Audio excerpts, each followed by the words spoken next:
Sexta-feira, dia 19 de março de 2021. Muito bom dia você que nos acompanha aqui pelo Notícias Agrícolas ao vivo. Estamos dando início à nossa programação de hoje e a gente já começa falando sobre as possibilidades e os ganhos econômicos que a armazenagem de grãos, principalmente de soja, vamos falar de soja nessa sexta-feira, trazem para o produtor. Geralmente, os últimos anos têm sido de ganhos com armazenagem. O que isso quer dizer? O produtor que segura a soja, armazena e espera para vender um pouquinho mais à frente, tem tido bons resultados. 2020 a gente bateu recorde, mas como será que vamos ficar para 2021 com uma safra recorde e o atual momento do mercado? Esse é assunto para a gente conversar com o Fernando Rocha, pesquisador da Exalc Log, que já está conosco nessa manhã de hoje para a gente entender melhor que momento é esse da armazenagem e olhar um pouquinho para o retrovisor para entender como foram os últimos anos. Não é isso, Fernando? Bom dia, seja bem-vindo ao Notícias Agrícolas. É isso mesmo, bom dia, Carla, bom dia a todos que nos acompanham. Fernando, olha só, antes da gente entrar ao vivo, você me trazer algumas informações muito importantes, como, por exemplo, o que foi 2020 para o produtor que armazenou soja e o ganho econômico que essa prática trouxe, né? Como é que foi 2020, em resumo, sendo que foi realmente um ano recorde para essa prática? Bom, então no Exalc Log, que é o grupo de pesquisa e extensão logística agroindustrial, a gente tem dentro os indicadores de mercado que a gente acompanha, a gente tem o Cifreca, né, que trata da parte de fretes, e também a gente tem o Ciarma, que é o Sistema de Informações de Armazenagem. E aí a gente tem um histórico, desde 2003, analisando se vale a pena ou não produtores e traders manter o produto armazenado após a colheita para vender em períodos futuros. Isso, o indicador ele mostra se teve ou não um benefício econômico, um ganho adicional com isso, né? E a gente viu que a dinâmica do mercado da soja ao longo do ano de 2020 possibilitou praticamente esse trader, esse produtor, duplicar sua receita, né? Então a gente tem uma situação da colheita ali ao longo do mês de fevereiro. Se esse produtor, se a trader, ele manteve o produto armazenado até o mês de novembro, mesmo pagando a armazenagem por um terceiro aí, ele basicamente teve uma receita adicional superior a R$70 por saca, o que equivale aí aproximadamente a 106% em relação à receita que ele teria comercializando esse produto no mês de fevereiro. Então, assim, para o ano de 2020, a armazenagem trouxe um benefício econômico bastante significativo aí para esse mercado no Brasil. Agora, essa situação, ela não deve se repetir em 2021, né, Fernando? A gente tem a possibilidade do ganho econômico, mas ele deve ser menor para essa safra. O que justifica essa expectativa da Exalc Log nesse momento? Exatamente. Então, assim, para a armazenagem ter um benefício econômico, a gente conta muito com as variáveis de mercado, né? Então, 2020 aconteceu o que aconteceu, porque o preço no segundo semestre e também o dólar aí puxou a cotação em reais por saca, em reais por tonelada do grão no mercado brasileiro para cima. Então, houve uma variação no preço que fomentou aí esse ganho com a armazenagem, tá? Para 2021, a gente já entrou com o preço em reais num patamar muito elevado. Então, a gente já espera um pouco uma redução no câmbio e, assim, a gente não espera para os períodos futuros um reajuste de preço tão significativo que dê um ganho econômico da magnitude que a gente observou para o ano de 2020, tá? Mas, assim, a gente espera que a armazenagem possa trazer um benefício econômico positivo para o produtor, possa trazer um lucro adicional, mas não entra na nossa expectativa que seja igual ao que observado no ano de 2020, pela gente não esperar esse reajuste de preço positivo nos níveis que a gente observou no ano de 2020. Fernando, a questão cambial impacta diretamente nessas análises? Como é que a gente pode incluir essa questão do dólar, que é tão determinante para a formação do preço da soja aqui no Brasil, quando a gente faz essa relação com os custos e os ganhos que a armazenagem garante ao produtor?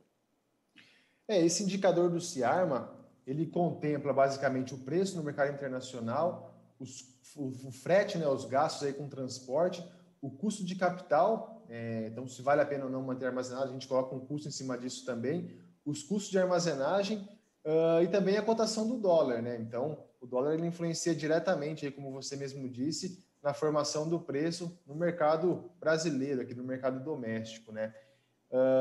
E essa variável entra no nosso indicador e, de fato, afeta diretamente o que potencializou o resultado observado em 2020, né?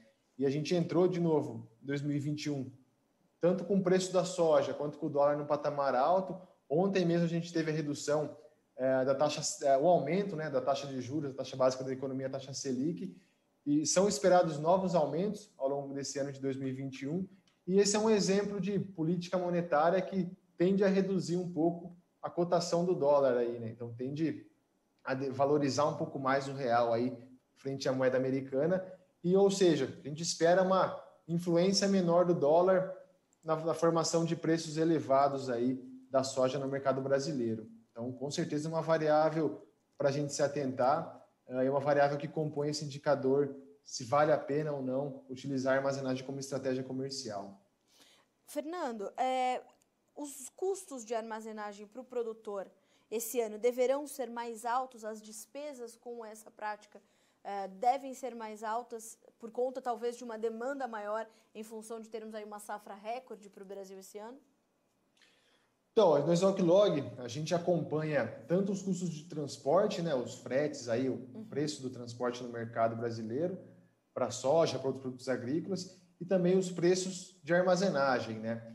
Então, assim, de fato, uma demanda maior, a expectativa de safra recorde aí, tende a potencializar, tende a aumentar o preço que se paga aí para armazenagem. Só que a gente vê uma dinâmica bastante diferente em relação ao mercado de transporte, por exemplo. Então, o mercado de transporte ele é muito mais sensível, varia muito mais o preço em função da demanda. No caso da armazenagem, a gente vê uma oscilação menor. Então, existem os reajustes de preço, às vezes existe um contrato de 3, 4 anos entre o cerealista e a trader, então o contrato já prevê um reajuste, seja pela inflação ou algum outro indicador.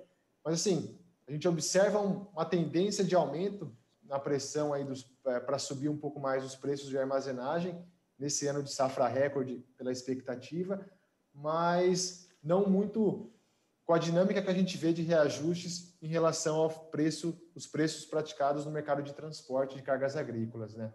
Ou seja, ele pode sentir uma pressão muito maior na formação do seu preço ou na receita que ele vai conseguir por uma oscilação mais severa do frete do que especificamente da armazenagem.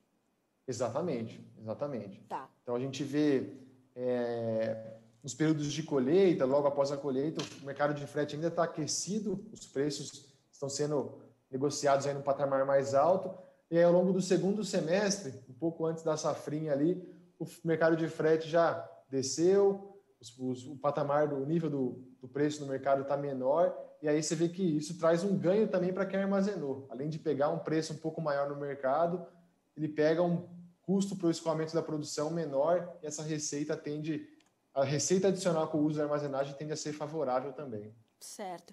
Fernando, apesar disso, a gente sabe que o Brasil ainda tem um déficit de armazenagem considerável, né? Embora essa gestão dos estoques seja determinante para a competitividade do produtor, ainda há muitos produtores, ou o Brasil, de uma forma geral, sofre com esse déficit de armazenagem, né?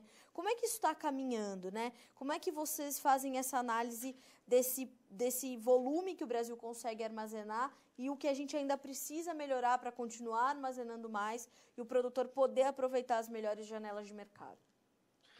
Bom, essa é uma ótima pergunta, né? A gente sempre volta nessa discussão, mas de fato, no Brasil a gente não tem uma capacidade de armazenagem próxima à do ideal para atender a demanda aí de produtores, de traders, de cerealistas, para manter o produto armazenado e trazer benefícios aí em termos de qualidade do produto e também benefícios econômicos, como a comercialização tardia em anos em que isso é benéfico, tá? A gente tem, basicamente, aí desde 2020, a gente tem tido um aumento na capacidade de armazenagem no Brasil como um todo. Então, se eu não me engano, de 2000 até 2020, a gente teve um aumento de 100% aí na capacidade estática para armazenagem de grãos no país.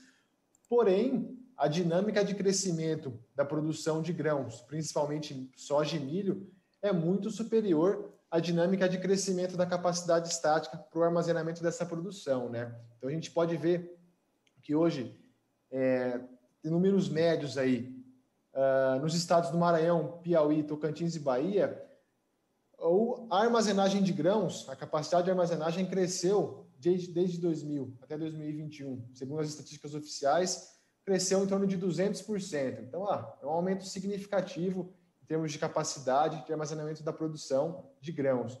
Porém, nessa mesma região, a gente vê um aumento da produção de soja e milho quase que da ordem de 500%. Então, esse é um exemplo aí de uma região bastante dinâmica para o setor de grãos no Brasil, e é uma região que demonstra, a dinâmica de produção de grãos, ela cresce num ritmo muito maior ao crescimento, a dinâmica do crescimento dos investimentos em capacidade estática para o armazenamento da produção. Isso é verificado também nos estados do Centro-Oeste, tá? E aí o que a gente observa como tendências nos últimos anos é que, de fato, a falta de capacidade estática para manter a produção armazenada é um gargalo logístico no país, mas também é uma oportunidade de negócio, né? Então, a gente vê uma série de cerealistas, uma série de empresas focadas no armazenamento da produção entrando nesse mercado, aumentando sua capacidade para oferecer esse serviço aí, já que tem essa demanda reprimida, digamos assim, para oferecer esse serviço no mercado brasileiro, né? E mais recente, a gente tem até a formação de fundos de investimento, um foco nesse setor em específico, para também atuar nesse segmento de mercado do agronegócio como um todo. Porque a gente precisa ver essa capacidade de armazenagem do Brasil crescer de acordo com o crescimento, os índices de crescimento que a nossa produção vem registrando, né, Fernando? Para a gente garantir a nosso protagonismo e a nossa competitividade no mercado externo e até mesmo internamente para os produtores de grãos, a gente precisa ver um investimento, essas linhas de crédito que começam a aparecer, principalmente da iniciativa privada também, né, do mercado de capitais. Precisa acontecer realmente um investimento massivo, né, nessa situação de armazenagem para a gente garantir que esse aumento ou esse potencial de aumento da nossa produção seja garantido com essa maior potencial de armazenagem, né? Exatamente. Então, existem algumas linhas de crédito específicas para fomentar investimentos em armazéns por produtores, cerealistas, entidades aí que queiram atuar nesse mercado. E a gente vê no Brasil aí, recentemente, uma evolução aí do mercado de capitais que tem criado empresas, aí, criado fundos de investimento, também olhando esse setor de armazenagem de grãos e outros produtos aqui no país, justamente por haver uma demanda ali. Então, existe um mercado grande, esse dinamismo de crescimento da agricultura no país, principalmente nas regiões de fronteira agrícola, que tradicionalmente são as regiões com menor oferta de infraestrutura logística, de transporte e também de armazenagem. Então, a gente vê uma série de fundos, uma série de entidades aí também passando a aumentar investimentos nesse setor para a construção, para o aumento aí da capacidade de armazenagem, de capacidade estática para armazenamento de grãos no país. Fernando, a gente fala de uma receita, então, adicional para o produtor de mais de R$70 por saco em 2020. Há uma projeção de quanto pode ser a receita adicional desse ano ou ainda é cedo para a gente falar sobre isso, uma vez que a colheita da soja ainda está acontecendo aqui no Brasil?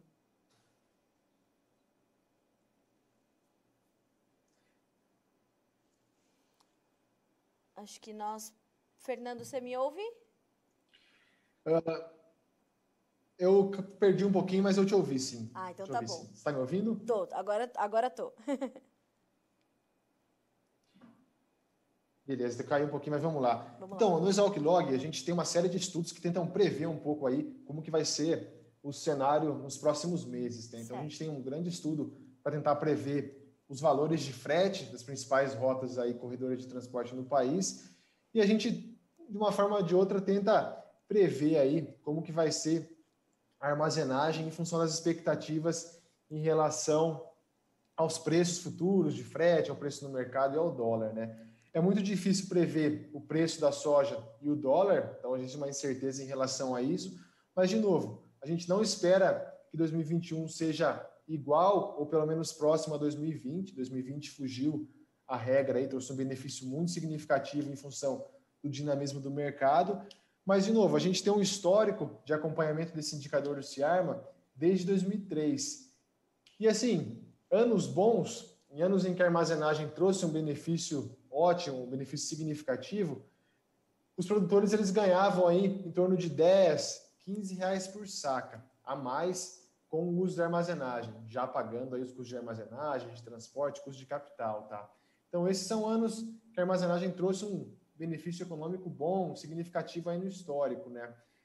E esse benefício ocorre geralmente em 3, 4 meses ao longo do ano. Então é difícil acertar esse timing aí também na hora de formular essa estratégia de comercialização. Mas assim, de novo, a gente não espera 2021 como 2020, mas a gente espera que a armazenagem possa trazer um ganho econômico aí em alguns meses, mais para o meio do ano, assim, para o final desse primeiro semestre, de até R$8, R$10 por saca, tá? Não vai passar muito disso, pelas nossas expectativas em relação às variáveis aí que afetam esse indicador. Tá certo. Fernando, muito obrigada pelas informações, principalmente pelas projeções apresentadas aqui para a nossa audiência no Notícias Agrícolas. São informações estratégicas, né, que fazem parte da gestão de risco e de né, comercialização do produtor. É muito importante que ele entenda também quais são esses ganhos, de que forma que ele pode garanti-los. Muito obrigada mais uma vez, espero ter você mais vezes aqui no Notícias Agrícolas. Eu que agradeço a oportunidade de falar com você, de falar com a audiência do Notícias Agrícolas, e a gente fica à disposição. Muito obrigada. Bom final de semana para você, Fernando. Tchau, tchau. Obrigado, tchau, tchau. Fernando Rocha, pesquisador da Exalc Log, conosco nesta manhã de sexta-feira aqui no Notícias Agrícolas, trazendo, portanto, informações importantes para a gente. O ano passado tivemos aí uma receita adicional para o produtor de soja, que conseguiu colher a sua soja em fevereiro e segurar para vender em março, de mais de R$70 por saca. Para esse ano, também haverá esse ganho, também teremos essa condição e, segundo o Fernando, esses estudos estão sendo feitos, essas projeções estão sendo feitas, mas o ganho já será menor do que o do ano passado. 2020 foi um ano bem fora da curva, né, um ponto fora da curva para diversas situações e o agronegócio brasileiro foi muito beneficiado. E os preços da soja não ficaram de fora. Lembrando que atualmente nós temos preços historicamente altos no Brasil, patamares bastante elevados, as cotações se aproximaram de R$180, mas nós temos também uma comercialização adiantada uma comercialização antecipada já bem adiantada. Então a gente vai precisar entender. E mais do que isso, a gente vai precisar cruzar essas informações com o déficit de armazenagem que nós temos no Brasil. Embora armazenar essa soja, carregar essa soja e vender mais para frente tenha esses ganhos econômicos, a gente sofre com uma capacidade estática de armazenar grãos muito abaixo do ideal. Então, a gente está acompanhando. Lembrando que as despesas com esta prática, com a prática da armazenagem, elas têm oscilações, elas podem ser um pouquinho mais altas, mas elas oscilam muito menos do que os preços dos fretes, por exemplo, que são outro ponto determinante para a formação dos preços aqui no Brasil. E como colocou o Fernando, esse ganho econômico do produtor poderia ficar um pouquinho mais pressionado, mais pelo frete do que pela questão da armazenagem. Então, custos na ponta do lápis, como eu sempre costumo dizer, é importante saber quanto custa a sua soja do momento que ela é plantada até o momento que ela chega no porto para ser embarcada, para chegar até o seu destino final, ou quanto ela vai custar para chegar até o seu comprador aqui dentro do Brasil. E é isso que a gente tem feito aqui, tem trazido vários profissionais para te trazer todas as pontas do que é preciso você saber para tomar essas decisões. A gente fica por aqui com esse boletim, mas segue a nossa programação para que você seja sempre o produtor mais bem informado do Brasil. E que pode se informar também pelas nossas redes sociais. No Instagram, @Notícias Agrícolas, no Twitter, @Noteagri, no Facebook, Notícias Agrícolas. Basta pesquisar Notícias Agrícolas. E esses vídeos que você acompanha por aqui, você pode ver no YouTube também. O nosso canal por lá é o Notícias Agrícolas Oficial. Se inscreve no canal, ativa o alerta para você receber todas as notificações dos vídeos que nós fazemos aqui ao longo do dia. É mais uma ferramenta para que todas as informações cheguem a você em primeira mão. Continue conosco, que segue a nossa programação por aqui.